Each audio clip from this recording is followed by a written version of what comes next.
As Berlin was divided after the Second World War, the small German town of Herzogenaurach was as well.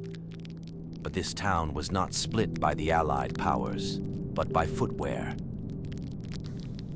Two brothers, Adi and Rudi Dassler, began their journey in the 1920s in their mother's laundry room, a humble setting for what would become first one and later two global empires.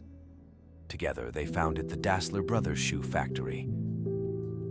Adi was quiet, introspective, and focused on the technical aspects of shoemaking, while Rudi was outgoing, a natural salesman with a flair for marketing.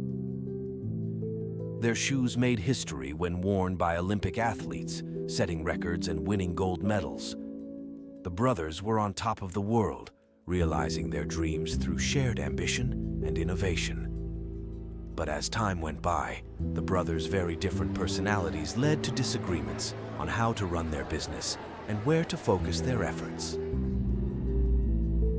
These differences were not improved by the outbreak of a world war. The Second World War strained not just the country's resources, but the brothers' relationship. Misunderstandings and tensions, magnified by the stress of wartime, began to create a rift that not even their shared success could bridge. Both brothers served in the German military, though at different times and in different capacities. Rudi, captured by Allied forces and detained as a prisoner of war, grew resentful and believed both his conscription to the army and his capture was the work of his brother.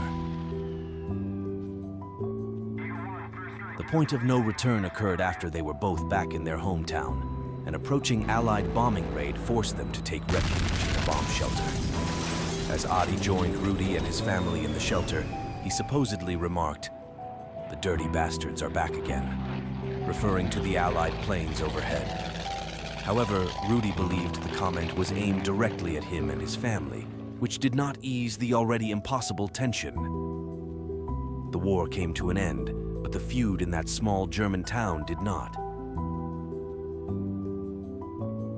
In 1948, the brothers decided to go their separate ways and start their own shoe companies.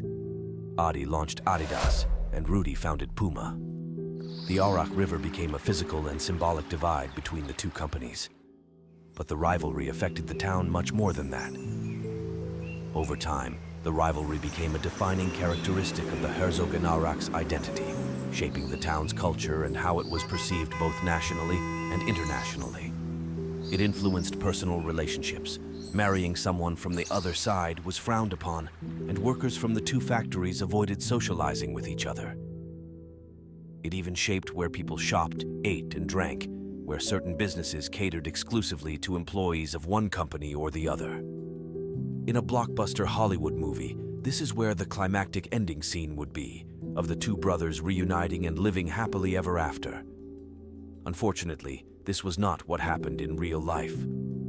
Although both brothers achieved impressive success, they remained estranged for the rest of their lives. They both passed in the 1970s and are buried in opposite sides of the town cemetery. There is still a happy ending to the story, though it came much later. In 2009, employees of Adidas and Puma came together for a friendly soccer match in Herzogenaurach, symbolically ending the 6-decade feud. It was a moment of reconciliation, not just for the companies, but for the town and the families involved.